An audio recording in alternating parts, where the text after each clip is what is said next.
Terima kasih kami ucapkan kepada ibu-ibu yang telah berselawat kepada Nabi Muhammad SAW. Tibalah serta pada acara ini, yaitu ceramah agama seputar Islam dan Mi'raj Nabi Muhammad SAW 1440 Hijriah, yang akan disampaikan oleh Ustazah kita pada siang hari ini, yaitu Siti Fadilah Sarjana Hukum Islam. Kepada Ibu Siti Fadilah Sarjana Hukum Islam, waktu dan tempat kami persilakan.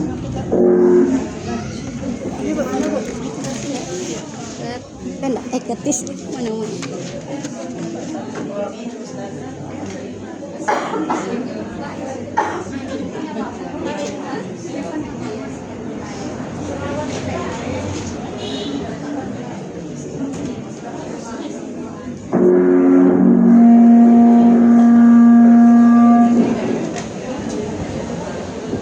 Baik ibu-ibu, sebelum kami memberi salam, ya, izinkan kami untuk berpantun sedikit. Siapa suka daun salam? Dipetik di kebun menjelang tekal. Siapa yang ikhlas menjawab salam? Mudah-mudahan lunas semua hutangnya. Buah daun salam, daun kemangi. Yang menjawab salam, mudah-mudahan murah rezeki. Bismillahirrahmanirrahim. Assalamualaikum warahmatullahi wabarakatuh.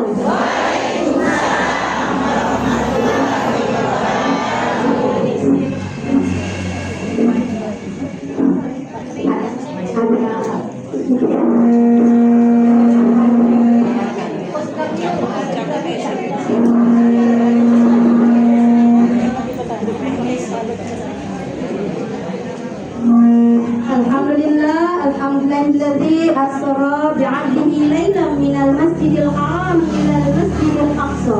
Thumma alhamdulillahilladzi arsala rasulahu binuril huda yuzhiru 'ala ad-dini kullihi wa kafaa billahi shahida.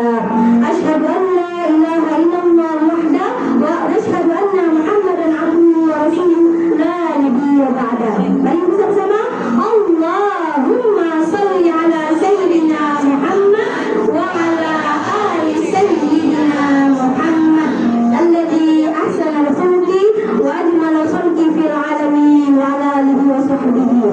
Rabbi shrah li sadri wa yassir li amri wa hlul 'uqdatam min lisani yafqahu qawli.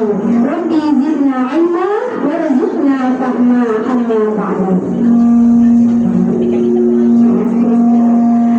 Marilah ibu-ibu yang sama-sama kami hormati Ibu Ketua Tim Penggerak PKK Desa Merajat 1, ya. Ya, salam hormat dari kami, salam takzim, salam kenal Bu ya. Lalu yang sama-sama kita hormati Ketua Penasehat ya dari Masjid Talim Ar-Rahmah Bu. Seluruh muda, seluruh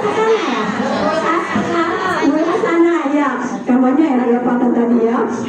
Lalu yang kami hormati Ibu Ketua dari Masjid Talim Ar-Rahmah, Ibu Amniar Sri, Sarjana Sosial Magister Sains ya.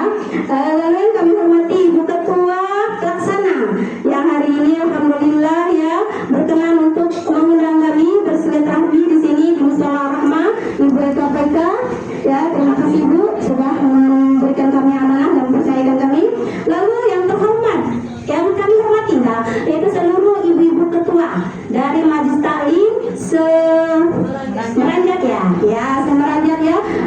Kami lupa tadi banyak nanya yang belas itu ada MT Arun, ada MT Hadulaton, ada MT Aliklas, lalu ada MT Muhammad Husin, lalu MT Atakwa ya. Yang alhamdulillah hari ini katanya tadi datang semua ya ketua pengajiannya ya. Alhamdulillah.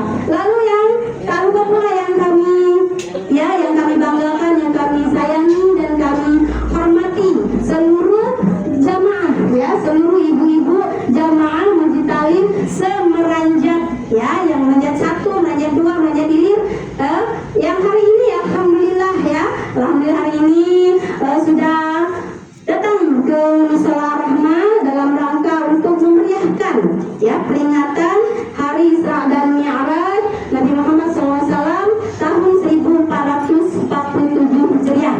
Ya, kalau hari ini hari Kamis tanggal 29 Januari 2026 bertepatan dengan tanggal 10 Sya'ban ya. 10 Sya'ban tahun 1447 Hijriah ya.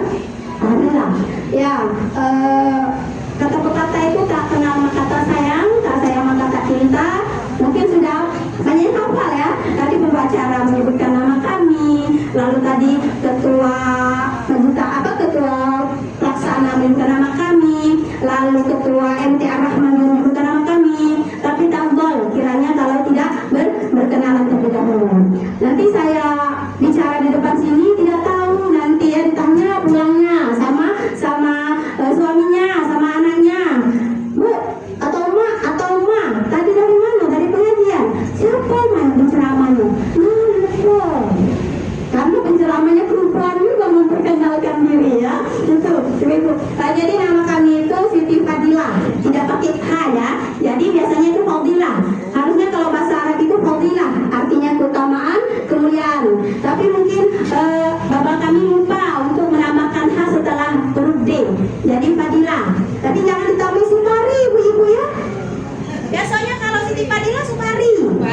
Ada ingat ibu? Itu Menteri Kesehatan ya. Jadi kalau biasanya kalau kami kenalan Siti Fadilah Supari ya. Bukan, itu Supari itu nama ayah beliau ya. Allahuyarham. Itu kalau nama kami Siti Fadilah Sohibi. Nah itu.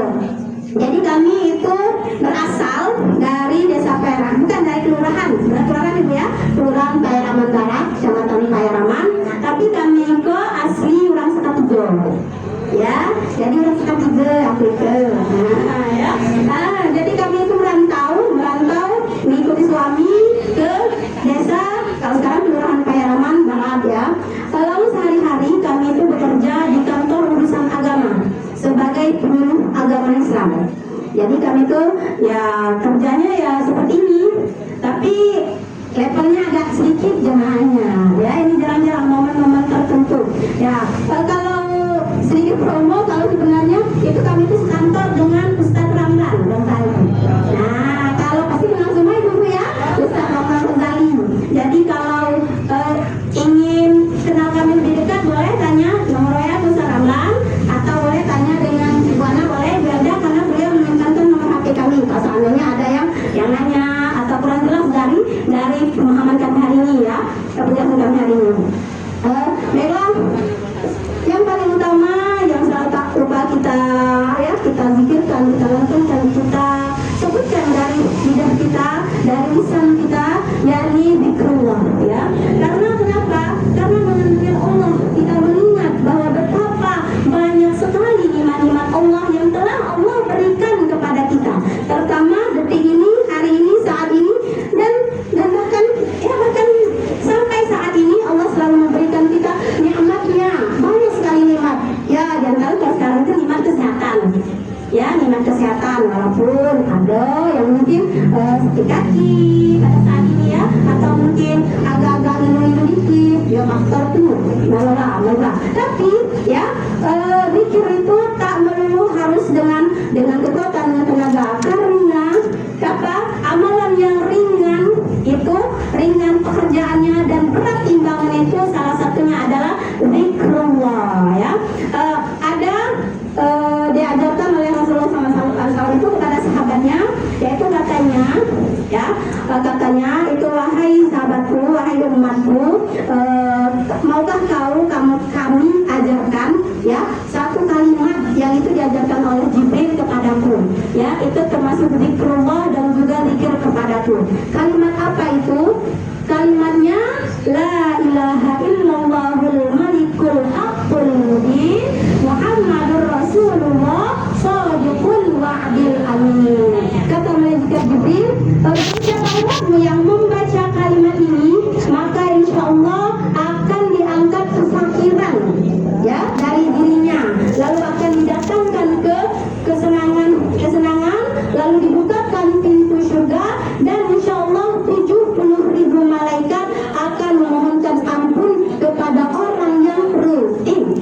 rutin ya membaca kalimat ini. Apa ibu-ibu ya? Kami rasa mungkin hafal ya, karena kalau di dusun Peraman itu biasanya zikiran itu biasanya dipakai untuk apa ya? Mulai untuk lidah kenana. Nah kalau ibu-ibu mungkin anaknya latapan tuh lagi ditendokan, boleh kalau ada cucu silakan ya, sambil kita menggendong cucu, sambil kita ngayun buai, kita dapat ya menyenangkan hati cucu, plus kita juga dapat pahala dari Allah, karena kalimat ini merupakan kalimat tahlil ya. Ibu-ibu ikut benar sama-sama ibu ya. Mohon maaf kalau bahasa kami agak malas sedikit ya. La ilaha illallah al-malikul haqqul mubin Muhammadur Rasulullah shadiqul wa'dil amin. Nah, kata Jibril itu barang siapa umat yang membaca 100 kali kalimat ini maka akan diberikan keutamaan seperti yang saya sebutkan tadi. Tapi harus rutin. Namun jangan hanya berpatokan walaupun dalam zikiran itu lapor bikin masih seret. Ya kita juga harus usaha ikhtiar. Di samping juga jarul langit, yakni di zikir. Lalu bukannya di zikir kita juga ya patutlah sebagai umat Nabi Muhammad yang ngakuni Nabi Muhammad itu patutlah kita untuk selalu bersalawat kepada Rasulullah Sallallahu Alaihi Wasallam, mengirimkan salam dan doa kita kepada Rasulullah Sallallahu Alaihi Wasallam. Kenapa? Karena banyak sekali keutamaan salawat ya, diantaranya itu diberikan ketenangan hati, lalu diberikan ya rahmat dari Allah, lalu apalagi banyak sekali salawat. Nah salah satu hadis ya, ada satu hadis yang kami baca itu ya, barang siapa dalam suatu majelis tidak membacakan atau tidak zikir kepada Allah dan tidak membaca salawat kepada nabinya, maka majelis tersebut di dalam penyesalan, kecuali Allah akan memberikan ampunannya atau Allah akan memberikan azabnya. Itu hadis riwayat Abu Nuaim. Jadi kalau kita dalam satu majelis nih, tapi alhamdulillah ya, alhamdulillah banyak sekali sudah tadi ada tilawah Al-Qur'annya, ada istighfarnya, ada salawatnya. Nah, tapi ibu ya, kalau seandainya di majelis taklim itu kurang dalam salawat Nabi, itu kata Nabi majelis taklim tersebut hilang keberkahannya ya. Jadi mari kita biasakan untuk bersalawat kepada Nabi. Salawat apa? Salawat apapun yang kita yakini ya. Memang Nabi mengajarkan itu salawatnya Allahumma sholli ala Muhammad ya, pendek salawat yang diajarkan oleh Nabi, Allahumma sholli ala Muhammad. Lalu ada lagi salawat yang diajarkan ya, diajarkan langsung oleh Allah kepada Nabi pada saat peristiwa Isra dan Mi'raj, dan itu salawat yang paling utama di antara salawat yang lain. Apa itu? Salawat Ibrahim. Kapan kita membacanya? Kapan itu? Setiap hari kita sedang membacanya, yakni pada saat kita tasyahud akhir. Hafal ibu-ibu insyaallah ya? Ya hafal lah. Dari kecil kita sudah membacanya. Bahkan hampir berapa kali dalam sehari? Kalau 5 waktu berarti kita sudah membacanya lebih kurang itu 1, 2 ya, yang 5 kali antara tasyahud akhir ya. Itu kalau kita sholat 5 waktu. Coba tapi kalau seandainya kita ditambahin rawatib, ditambahin sholat duha, ditambahin tahajud, ditambahin sholat taubah, sholat istikharah, sholat hajat, sholat tahiyatul masjid, berapa kali kita bersalawat kepada Nabi ya. Itu bacaannya Allahumma sholli ala Muhammad wa ala ali Muhammad kama sholli wa ala ali Muhammad kama sholli ala Ibrahim wa ala ali Ibrahim wa barik ala Muhammad wa ala ali Muhammad kama barakta ala Ibrahim wa ala ali Ibrahim fil alamin innaka Hamidum Majid. Sedang kalau sholat lain nggak boleh ya, yang mana kita yakini atau kita akan menjadikan wasilah. Kalau kita ingin wasilah kesembuhan, kesehatan hati, kesembuhan fisik dan sebagainya, boleh kita pakai salawat tibil dulu. Kalau apa lagi? Kalau kita ingin memberikan kabar gembira kepada saudara kita dan tawasul kepada salawat, boleh kita bacakan salawat busro. Ya, ada ibu ya, salawat busro ya. Lalu ada lagi kalau kita ingin penarik rezeki, boleh kita bacakan salawat Jibril. Ya, itu salawat yang sering kita dengar ya. Baik, kita sama-sama bersalawat. Pak Irwan, Ibu, ada request salawat apa? Salawat Jibril. Boleh bareng-bareng ibu-ibu ya. Ya, sallallahu ala Muhammad, sallallahu alaihi wasallam, sallallahu ala Muhammad, sallallahu alaihi wasallam. Ya Nabi, salam alaika. Ya Rasul, salam alaika. Ya Habib, salam alaika. Salawatullah alaika. Nah, itu salah satu bentuk salawat. Banyak salawat ya, boleh salawat apapun, insya Allah ya, sampai kepada Rasulullah SAW. Ya, mengenai hari ini ya, tadi sudah disebutkan tema dari Isra dan Mi'raj itu yakni menelaah salat sebagai benteng agama, menjalin silaturahmi sesama umat, dan mengikuti kisah perjalanan Rasulullah Sallallahu Alaihi Wasallam. Boleh request ibu ketua panitia, kita balik dulu ke panitia ya. Jadi kita mengikuti perjalanan Rasulullah dulu, baru kita sambungkan korelasinya dengan salat ya, dengan salat. Sepertinya ibu sekalian, kami cerita itu sebenarnya kayak Boyo ngajari Boyo berenang. Ya, kalau kemarin kami juga disunat Ibu MK dengan Ibu Ana itu hanya ada peringatan Isra dan Mi'raj di Musala Muhammad Mesin. Tadi masih plus ingatannya. Lalu kemarin lagi kita ketemu Ibu ya di Tanjung Sedi Senai, itu di Masjid Anwar tentang Isra dan Mi'raj. Itu yang kami ketahui. Yang tidak kami ketahui, ya mungkin banyak setiap hari Ibu-ibu ya. Setiap hari kita ikut memeriahkan peringatan Isra dan Mi'raj dimanapun itu dan kapanpun. Tapi intinya hal tersebut ya, kita memperingati momentum Isra dan Mi'raj itu intinya kita mengingat ya betapa agungnya Rasulullah SAW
Ya, 1, Mi'raj 2.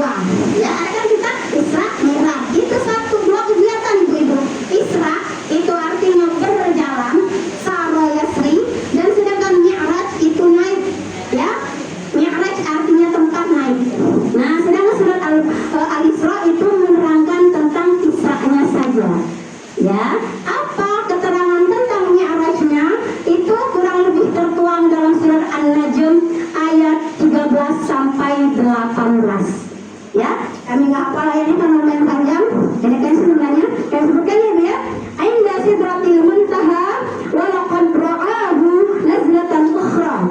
Indaha jannatul ma'wa idh yaghsha sidrata ma yaghsha ma raghal basar wa ma tara laqad ra'a min ayati rabbihil kubra. Dari sini kita tahu bahwa Rasulullah itu pernah ke Sidratil Muntaha. Dari sini kita tahu bahwa Rasulullah itu naiknya sampai ke Sidratil Muntaha. Kalau surah Isra itu tidak ada kalimat Sidratil Muntaha. Jadi kami ulang lagi, kalau ayat Quran surah Isra itu menerangkan tentang perjalanannya dari di bumi, sedangkan kurang lebih dalil tentang Mi'raj itu surat An-Najm ayat 13 sampai dengan 18 ya. Nah, kita buka satu persatu ada verse-nya tadi ya. Sekali lagi, Canyum ngajar berenang, tapi kita ulang lagi dulu ya. Jadi, subhanalladzi itu kalimat pertama diucapkan oleh Allah ya dalam ayat ini adalah Maha Suci Allah. Jadi Allah itu menyuruh kita untuk bertasbih, mengagungkan Allah terlebih dahulu. Ya, ada beberapa ayat yang diawali kata subhanalladzi. Itu salah satunya surat Al-Kahfi. Sama dahsyatnya ya dengan surah Isra ini. Kenapa? Kalau kita membaca surah Al-Kahfi terlebih pada saat hari Jumat, ya itu keutamaannya insya Allah akan diberikan atau dinaik oleh Allah nur cahaya itu dari hari Jumat dia membaca sampai Jumat berikutnya. Lalu apalagi kalau mereka menghafal ya atau membaca rutin ayat 1 sampai 10 surah Al-Kahfi, insya Allah akan dijauhkan dari fitnah Dajjal. Dijauhkan nih dari fitnah Dajjal, bukan dari pengaruh Dajjalnya. Fitnah Dajjal, apa fitnah Dajjal? Fitnah Dajjal sekarang sudah mulai banyak ibu-ibu, banyak sekali fitnah Dajjal. Ya memang Dajjal sekarang walau entah berantah di mana, tapi sudah hidup. Tapi fitnah Dajjal antek-anteknya sudah banyak keluar. Salah satu fitnah Dajjal itu ya yang kita sering pegang nih. Apa itu ibu? HP. Kalau kita menggunakannya dengan hal negatif, ya, apalagi tuh di fitnah Dajjal, baju, pakaian, ya, hanya tuh orang-orang yang ngeluarin apa ya, you can see, kamu bisa lihat aku, katanya pakai baju ya, itu juga fitnah Dajjal. Ada lagi fitnah Dajjal yang kayak ibu-ibu, itu apa? Menormalisasi senam di tempat umum. Jadi dulu ya, itu salah satu fitnah Dajjal. Kenapa? Ya, padahal wanita itu paling baik itu di dalam rumah, di dalam kamar, ya kecuali untuk hal-hal positif. Nah, kalau senam di tempat umum itu kenapa ditakutkan? Nanti timbul fitnah, orang lihat, orang yang mendengar dan sebagainya. Boleh tidak senam? Boleh di dalam ruangan, karena itu apa tujuannya? Untuk kesehatan. Nah, coba lagi sekarang. Lalu kita lagi subhanalladzi. Kata Allah subhanalladzi maha suci Allah. Allah sudah mencontohkan kepada kita untuk ya ibu-ibu sekalian ya, untuk memulai suatu perkara dengan menyebut nama Allah. Apa ibu-ibu? Misalnya nih, ya kalau kita melihat sesuatu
Ya, sudah hafal semua sih. Memperjalankan berarti siapa yang memperjalankan? Kata siapa itu dalam Al-Quran? Siapa yang memperjalankan? Allah. Siapa yang diperjalankan? Nabi Muhammad. Jadi segala perbuatan pada saat Nabi pada saat Isra dan Mi'raj itu murni kehendak Allah. Jadi bukan kehendak Nabi Muhammad atau keinginan Nabi Muhammad, tapi itu murni atas kehendak dan kuasa Allah. Tak mungkin perjalanan manusia itu dalam satu waktu satu malam dari jarak tempuh kurang lebih 400.000 tahun, 400.000 kilometer. Tidak mungkin. Tapi kalau Allah sudah berkehendak, tidak ada yang tidak mungkin. Tambah lagi, naik ke langit.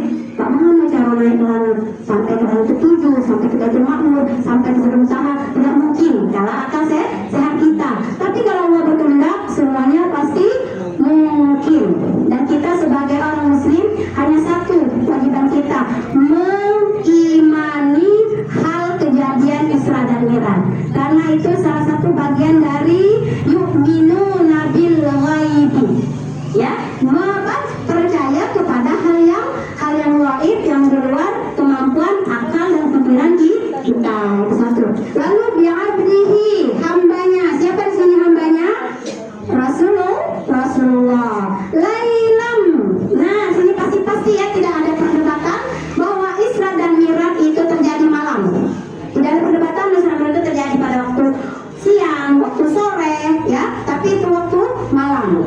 Itu kalau ulama mengatakan dalam sebuah hadis Anas bin Malik itu pada saat waktu Isya.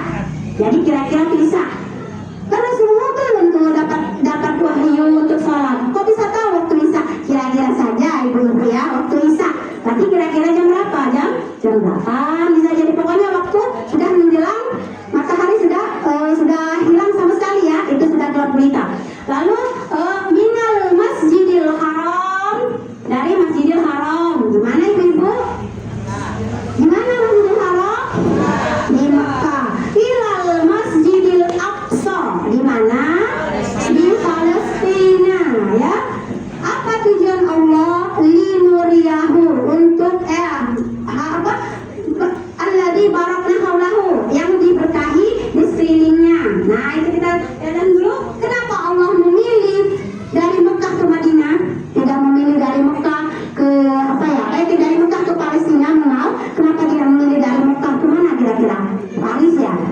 Atau tidak memilih dari Mekah ke Persia misalnya ya? Padahal Persia itu bagus pada zaman dulu itu ya. Apa tidak memilih dari Mekah ke Mesir? Tidak. Kenapa memilih ke Baitul Maqdis di Palestina? Karena itu Allah ingin memuliakan kembali ya Baitul Maqdis sebagai kiblat pertama dari orang Muslim sebelum Mekah atau Ka'bah menjadi kiblat sekarang. Ya, itu.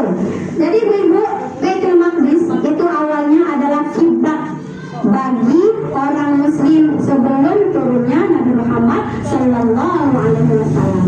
Betapa tidak ibu ya, seluruh Nabi itu mayoritas berasal dari daerah Palestina. Ya.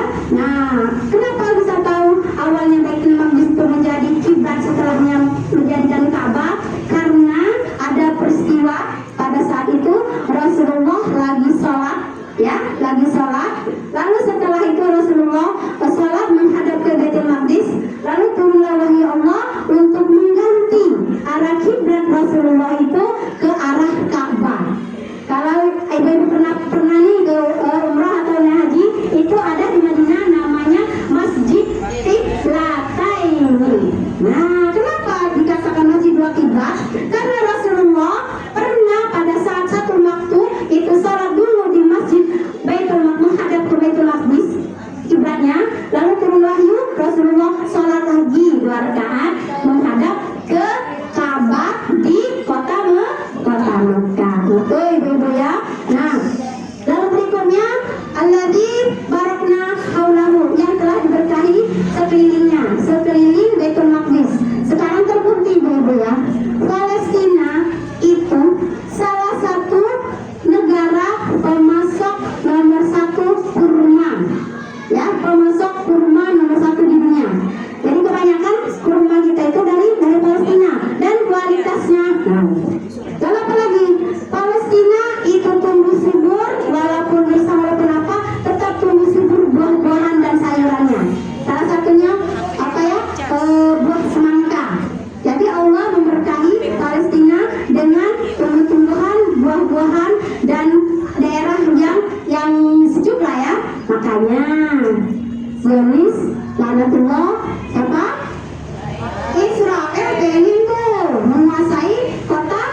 dilabui ke apa itu? Untuk Rasulullah adalah pohon tempat Musa istirahat saat dikejar Fir'aun. Ya Rasulullah, jadi Rasulullah tidak hanya mendengar lewat telinga saja, tapi Rasulullah melihat dengan mata, dengan ainul yakin bahwa ada pohon tempat Nabi Musa itu istirahat saat dikejar oleh pasukan Fir'aun. Lalu Rasulullah sholat keluarkan di situ. Lalu Rasulullah lagi diajak, ya, singgah lagi diajak ke bukit tempat Nabi Musa menerima wahyu pertama. Pernah dengar ibu-ibu Nabi Musa mendapat wahyu pertama di mana? Kata Allah, lepaskan sendalmu. Tempat ini adalah tempat yang suci. Hanya dua orang yang pernah mendengar suara Allah secara langsung, yakni Nabi Muhammad SAW pada saat Isra pada saat Mi'raj, dan Nabi Musa pada saat menerima wahyu pertama. Di mana? Di Bukit Tursina. Nah, ya, jadi Rasulullah diajak tuh jalan-jalan traveling ya ke Bukit Tursina. Lalu Rasulullah lagi diajak lagi ke pohon atau tempat Nabi Isa dilahirkan oleh Maryam. Namanya Baitul Hatim. Ya, kalau orang apa ya Israel itu mengatakannya dengan Bethlehem. Nah, ibu ya. Nah, Bethlehem